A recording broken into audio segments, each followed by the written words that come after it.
Now they are running for saving their life. Bjorn is in the worst condition among them. The dwarf asks Bjorn if he is okay. Bjorn told him that he can make it so he doesn't have to worry about him. But actually, he is feeling like he is going to die because he has been running with these big curses for over 5 hours. If it weren't for the vampire essence's mana resistance and darkness defense or resistance stats, he would have collapsed from exhaustion ages ago. Of course, others were cursed too. But unlike Bjorn, they only got 2 or 3 of them, and she unleashed over 15 curses on Bjorn. And one of them is a crappy energy decrease skill that lowers your stamina recovery. Stamina gets consumed with every move. But since it's not the same as life force, even having a naturally high regenerative power doesn't help. Now he should try to find a good stamina recovery essence to match his regeneration. In the game, the character stopped moving once his stamina dropped below 10%. So Bjorn assumes that since he is still moving, then he may have 30% stamina left. Well, that might not be the case, and he is just running with his willpower unlike the game characters. Rottmiller asks him to hang in there a little more, and they will reach their destination soon. And soon they reach their destination. The place they come to is the Witch's Forest. And to know the reason why they come here, let's rewind our watches and go back 5 hours. After Elisa left them with gifts. After that, they talk about what to do. Bjorn told them that Kurui's priest skills are at least at the level of the 5th floor. And in a head-to-head against a formidable foe like her, they have to be prepared to be annihilated. And if they attacked before snatching away their weapons, some of them would have died in a heartbeat. Then Misha, with a happy face, said that reliable barbarians are the best. And she says that Rottmiller was mistaken after she saw her using divine powers. But then Bjorn just went bang and bashed her skull in. She is very excited saying all this. And Bjorn was also enjoying it. Then he asks Rottmiller if there is a way to track that woman down. Rottmiller says that he can't find a single crumb. Bjorn says that since her identity is exposed, then she will surely come find them before they leave the labyrinth. Then Dwaki laughs and says that in that case, can't they handle her the way he did just now? And he also thinks that he's done a good enough job. After hearing that from him, Bjorn got angry and asks him what will happen if they are ambushed from behind while fighting with monsters. I think Bjorn is barely controlling himself from cracking his head too. Then, Bjorn suggests them that they should go into the Witch's Forest right now. Witch's Forest, as a forest that surrounds the portal that connects to the 4th floor. 7th and 8th rank monsters often appear here, and a lot of monsters have spirit bodies immune to physical attacks. So it's not the best fit for their party with 2 warriors in it. But right now, this is their best bet. Because as soon as they entered a special area, all status effects except field effects will become disabled. This means their curses will be lifted here. Misha got very excited after she is free from the curses. Rottmiller was also very surprised that curses are lifted. Then he asks Bjorn about how he knows about it. Bjorn just says that he studied about it in the library. Rottmiller didn't say much about it. Misha says that he should stop lying, a barbarian reading a book. Then Dwaki starts laughing, saying that he never heard of anything like that. They are insulting Bjorn. The last time someone said that they never heard something like this, it cost them more than 5 million.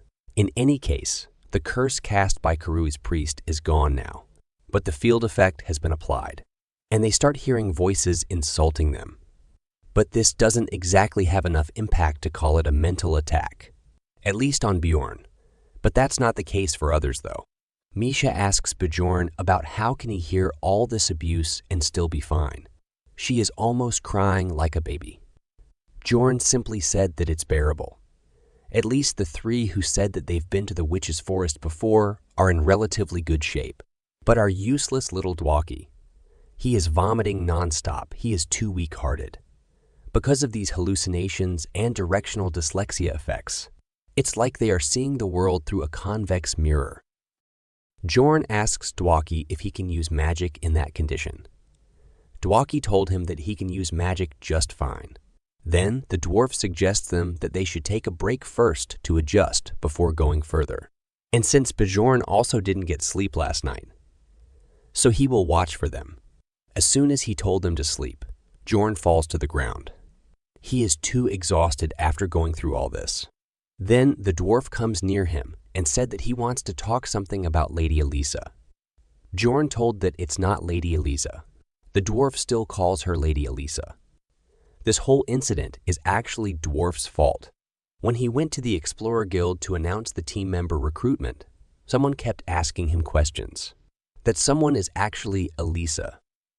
Then he told him that in the blood-tinted castle rupture he entered with Bjorn, he got a numbered item called the Guardian's Wrist Guards as a reward. He boosted his Explorer rank with it, but she overheard. These wrist guards number is 3,112. Originally only found in ruptures above level 4. A numbered item in the 3000 series. Let's talk about its effect later. But this angered Bjorn, who was slaving away to get the essence, while this dude who barely moved a finger just gulped down a numbered item, worth 50 million stones. Then Bjorn asks him why he didn't recognize her before.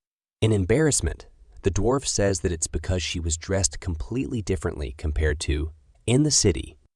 She was wearing a priest's dress and her clothes got quite dirty too. They were even ripped and torn apart here and there. In other words, he was too busy looking somewhere other than her face to be able to recognize her. They also had the team meeting in the bar, so she must have overheard the whole thing and set up the trap. The dwarf laughs and says the treasures beget anger. Bjorn told him not to put blame elsewhere, and this is all his fault for not being careful.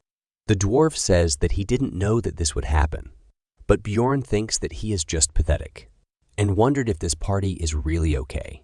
The dwarf quietly gets away from him. After that, Bjorn falls asleep. Then others wake him up, saying that he slept really well. And no matter how strong-minded the barbarian is, they still have a hard time on their first trip. And he is sleeping through all that noise like nothing. Bjorn told him to stop this nonsense and ask them about the monster location. Then Rottmiller shows him the monsters. This time, the monsters are fairies. They are 9th rank monsters. It was one of non-combatant mobs whose only skill was to spew a stimulant potion mixed with poisonous dust. Then Bjorn says that since there are a bunch of fairies gathered here, then that means that Guy must be somewhere nearby too, and asks Dwarf if he wants to fight him. The dwarf says that he's not someone to take lightly, but since Dwaki is feeling a little better now, they can do it easily.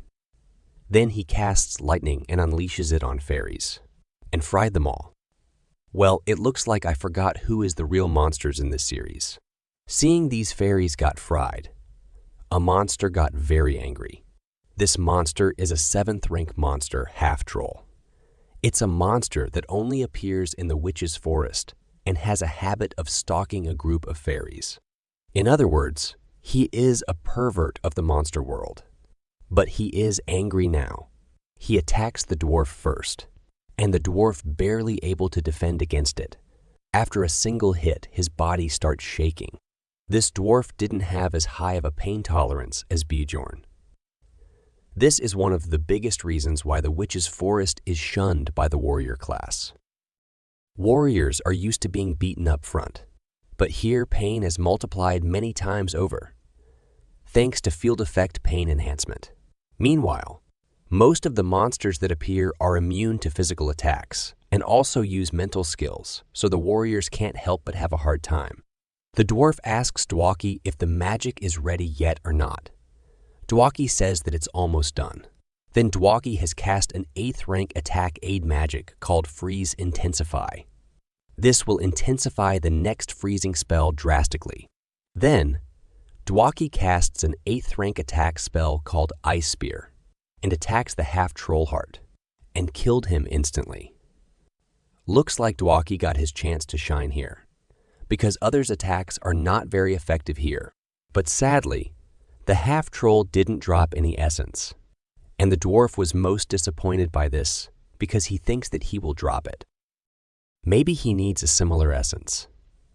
Then Rottmiller told them that they should start moving now, because the witch's forest isn't a good place to rest. So they should quickly move to the 4th floor. But it looks like they are not fast enough, because they're surrounded by a bunch of explorers, and the one guiding these explorers is Bjorn Darling Elisha. Or should I say Dwarf Darling? She tells other explorers that Bjorn and his party are the ones who killed her comrades.